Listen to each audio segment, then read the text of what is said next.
I remember being really young and reading books and always just dreaming that I could make whatever scenery or characters was in the book three-dimensional. So I think when I found doing three-dimensional work later in life, it really spoke to me because it was like a play thing. It's like a play set. And then dollhouses are part of that. Miniatures, dollhouses, dioramas, all those things really fascinated me or really excited me or inspired me.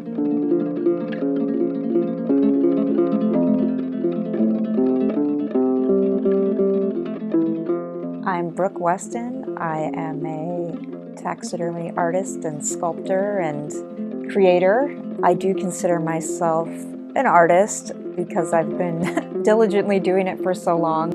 Some people say you shouldn't call yourself an artist because it's, I don't know, pretentious or something, but I think it's fine. I was really creative as a kid. I drew and I painted. I never had good skills, but I always had an imagination. So actually a lot of these concepts that are in my work now, I can see even in my pictures as like a teenager. Became an adult, really got involved with work and life and really didn't do art for a long time, even though I was like, I wanted to for years, but I was pretty much just kind of numbed out from that part of myself. And I think around 2008, I kind of made some shifts in my career and my personal life, and I just started making kind of like dioramas within objects on and off, but the idea to do it with taxidermy kind of came to me. I always collected a lot of things, so I just took a taxidermy piece, cut it open, and that one happened to be hollow, which is actually very rare. So I put a dollhouse in it, and so that was like in 2008. So a long time now I've been doing work with taxidermy.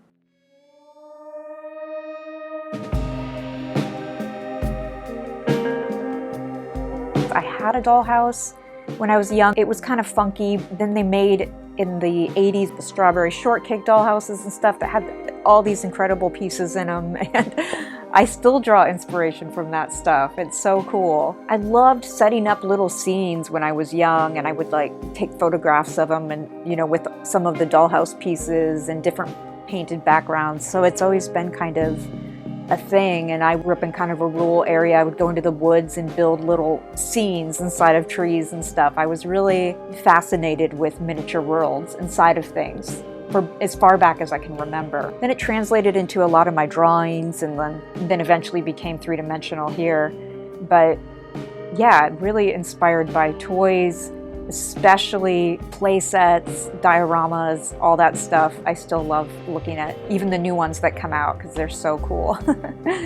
I grew up with hunting and taxidermy, so I've always kind of been around it and used to it, and watched my dad bring his animals to the taxidermist and have it done, and I've always loved it. I started building like a small collection just to decorate my house. Anybody that collects taxidermy or knows anything about it knows how many taxidermy mounts are out there that are completely destroyed, trashed, because they do break fairly easily.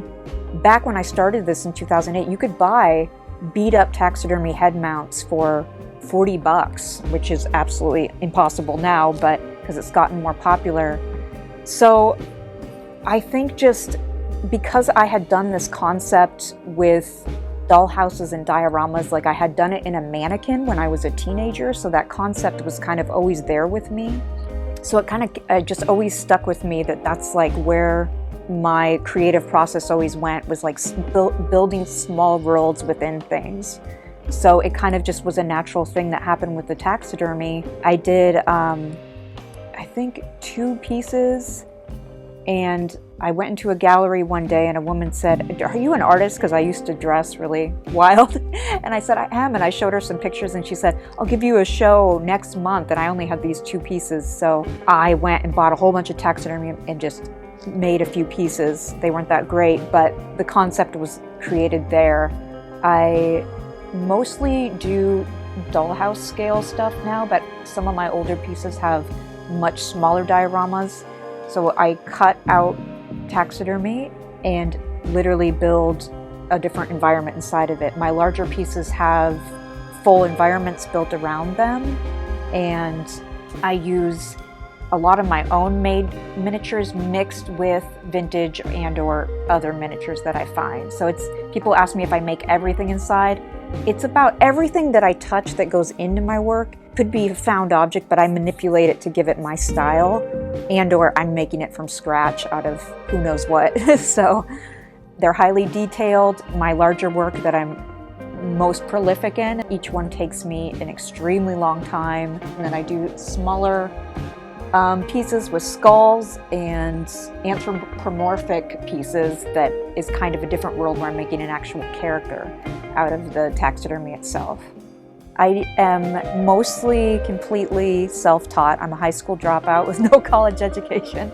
So I did, however, take a few junior high college courses in my hometown, and I actually learned some sculpting kind of basics there. So that's about the only teaching I've had, and of course now it's just YouTube videos and teaching myself. All of my work is made with plasters, resins. I often reinforce the insides of the taxidermy with mesh, plaster, two-part epoxy clays. All of my skulls are real skulls, and then resin and two-part epoxy clay. So a lot of the sculpting I do is with a Dremel or sanding after I've sculpted with clay and resin. Same goes for my large pieces, like my bases are made with plaster, two-part epoxy clay, found objects, resin, so a lot of different materials. And a lot of the things I do, just there's no sense to it. It's just something I've completely come up with. I have an assistant. She does stuff for me and she's like, is there a YouTube video? I go, no, this is just some weird stuff I've come up with. So she helps me with a lot of the labor-intensive part of it. I mean, I was vegan when I started this, so I'm definitely never take for granted this was an animal at one point. I think it draws a lot of questions because we see taxidermy, we see it in its true form when actually it's just leather hide stretched over a form. It's interesting how offended people get by it when it's literally leather.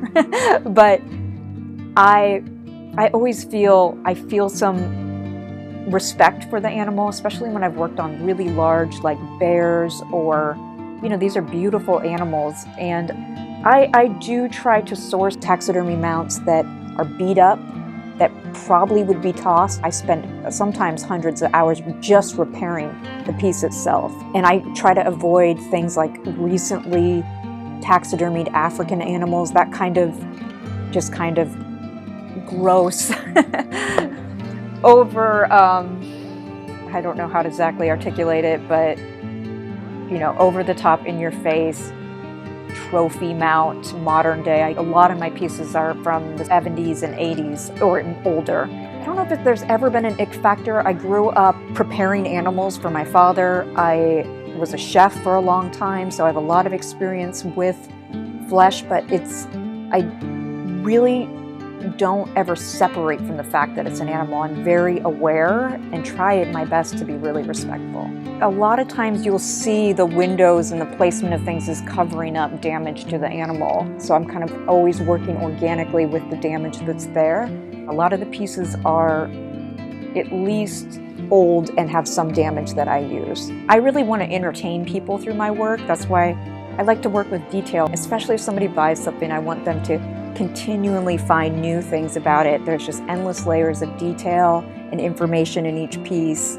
Definitely, I have gotten a lot of hate. I've had I probably, in the time that I've done this, around 20 death threat emails. Or there's been times where pictures of my work have filtered into vegan chat rooms or Facebook groups, and it just starts spreading where I'll just start getting mass amounts of hate mail and nasty comments on my pictures. And I got one today. I hadn't for a while. I was like, oh, where'd this come from?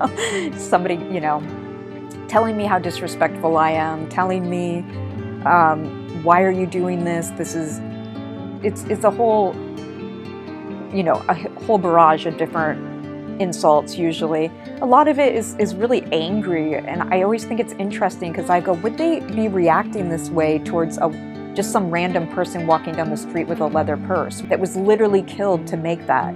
It really fascinates me that people have such a cognitive dissonance. Well, I see it as an animal, so I must get angry. And I still also know in that the same time, I am using dead animals. It is going to evoke a reaction, and I'm okay with that. Like, I really accept that that's going to happen, and I understand that people are going to have that reaction at times. But, you know, I've had vegans buy my work, so I think it just depends on the person, really.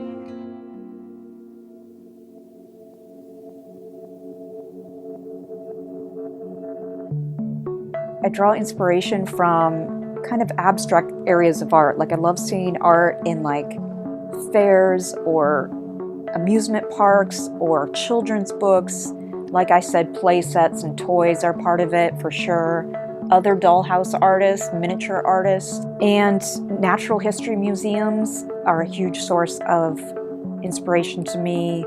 I mean, there's millions of artists that I love. I love classical art, I love modern art, but miniatures is kind of where I draw most of my inspiration. And fantasy. Just a few months ago, I sold a huge standing ram that I made into like a white ghost ship. That one was really beautiful. Hundreds of hours put into it. It was a beautiful animal to start with. I really like having the opportunity with the full body animal to make like a whole scene for it with the base. It goes into that whole playset thing where it's like the whole scene. Like, the head mounts are great, but those are the most fun and rewarding because it really makes me feel like I created a whole vision. I do most of my updates through Instagram. It's Brooke S. Weston on Instagram. I do TikTok, Brooke Weston without the S. And I do direct sales for a lot of my larger work. I have some work in a Mortal Machine Gallery in New Orleans right now. I will be doing Monsterpalooza in June. And then during the fall, I have quite a few shows, so you can always purchase my work through there. Larger work, direct sales, and then I do Etsy drops for a lot of my smaller work. And my Etsy is just Brooke S. Weston as well. For the last quite a few years, I've lived in my work areas. So I haven't had really a space to collect. I collected oddities and vintage toys and skulls for years. I had quite a collection, and as I've just worked towards making art my main thing, I've just had to scale down so much in my life. So I do look forward to a time where I can have like a space and start my collections all over. People are like, don't you want to keep some of your art? I'm like, absolutely not. I have nowhere to put it. So